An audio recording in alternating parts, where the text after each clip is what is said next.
ఇక true caller అవసరం లేదు. జూలై 15వ తేదీ నుంచి కొత్త సేవలు. కీలక నిర్ణయం తీసుకున్న ట్రాయ్. తెలియని వ్యక్తులు, అన్నోన్ నెంబర్స్ నుంచి కాల్స్ వస్తే ఎవరు చేశారో తెలుసుకునేందుకు ట్రూ కాలర్ యాప్ అందుబాటులో ఉంది. దానితో పాటు ఎన్నో యాప్స్ అందుబాటులో ఉన్నాయి. అయితే వీటిని ఉపయోగించే సమయంలో కొన్ని రకాల సమస్యలు ఎదురవుతుంటాయి. ముఖ్యంగా ఇలాంటి థర్డ్ పార్టీ యాప్స్ను ఉపయోగించే సమయంలో మీ ఫోన్ కాల్స్కి సంబంధించిన పర్మిషన్స్ యాప్ వాళ్లకు ఇవ్వాల్సి ఉంటుంది. మీ ఫోన్లోని కాంటాక్ట్స్తో పాటు కాల్ వివరాలను సదరు యాప్సు చేరుతాయి.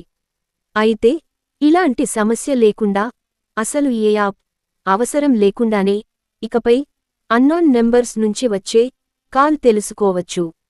ఇందుకోసమే telecom regulatory authority of India TRAI కీలక నిర్ణయం తీసుకుంది.